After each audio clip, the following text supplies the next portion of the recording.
दूसरा अध्याय। ब्रह्मा आदि की आयु और काल का स्वरूप।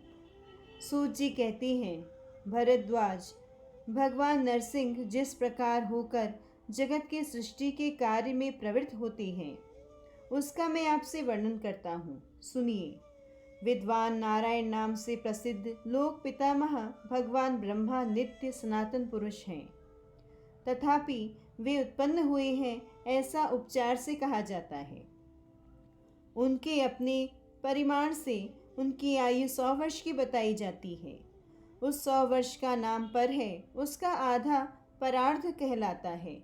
निष्पाप महर्षि साधु शिरोमणि, मैंने तुमसे भगवान विष्णु के जिस काल स्वरूप का वर्णन किया था, उसी के द्वारा उस ब्रह्मा की तथा दूसरे जो भी पृथ्वी पर्वत और समुद्र आदि पदार्थ एवं चराचर जीव हैं, उनकी आयु का परिमाण नियत किया जाता है। अब मैं आपसे मनुष्यों की काल गणना का ज्ञान बतला रहा हूँ, सुनिए।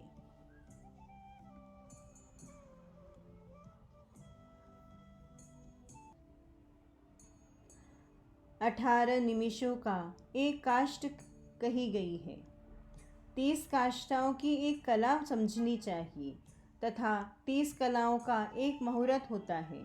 30 मुहूर्तों का एक मानव दिन रात माना गया है। उतने ही 30 ही दिन रात मिलाकर एक मास होता है। इनमें 2 पक्ष होते हैं। 6 महीने का एक अयन होता है। अयन 2 हैं, दक्षिणायन और उत्तरायण। दक्षिणायन देवताओं की रात्रि है और उत्तरायण दिन है। 2 अयन मिलकर मनुष्यों का 1 वर्ष कहा गया है।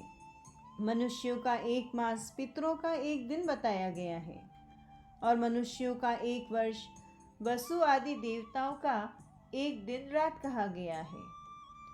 देवताओं के 12,000 वर्षों का त्रेता आदि नामक चतुर्युग होता है। उसका विभाग आप लोग मुझसे समझ लें।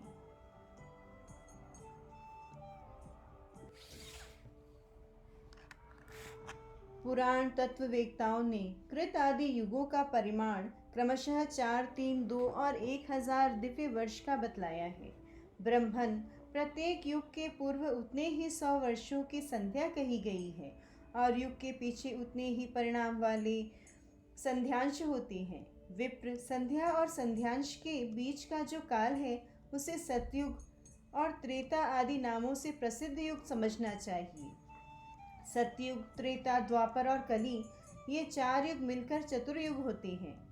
द्विज 1000 चतुर्युग मिलकर ब्रह्मा का 1 दिन होता है। ब्रह्मा के 1 दिन में 14 मनु होते हैं। उनका कालकृत परिमाण सुनिए। सप्तऋषि इंद्र, मनु और मनुपुत्र, ये पूर्व कल्पना अनुसार एक ही समय उत्पन्न किए जाते हैं तथा इनका संहार भी एक ही साथ होता है। ब्रह्मन 71 चतुर्युग से कुछ अधिक काल एक मनवंतर कहलाया जाता है। यही मनु तथा इंद्र आदि देवताओं का काल है। इस प्रकार दिव्य वर्ष गणना के अनुसार यह मनवंतर 8,52,000 वर्षों का समय कहा गया है। महामुनि द्विजवर मानवीय वर्ष गणना के अनुसार पूरे 30,67,20,000 वर्षों का काल एक मनवंतर का परिमाण है, इससे अधिक नहीं।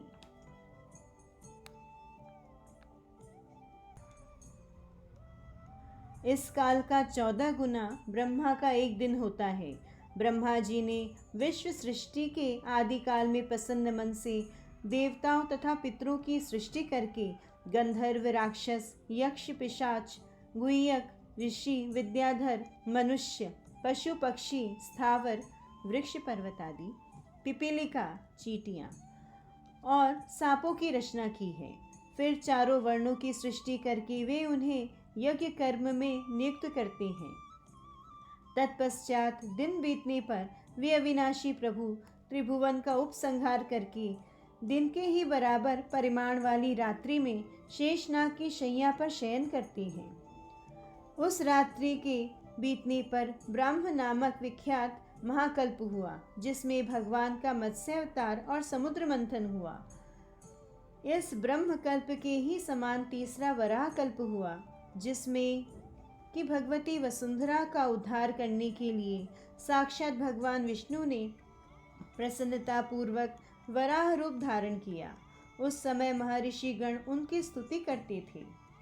स्थलचर और आकाशचारी जीवों के द्वारा जिनकी इयत्ता को जान लेना नितांत असंभव है, वे आदिदेव भगवान विष्णु समस्त प्रजाओं की सृष्टि कर नैमित्तिक प्रलय में सबका संहार करके शयन करते हैं। दूसरा अध्याय पूर्ण हुआ।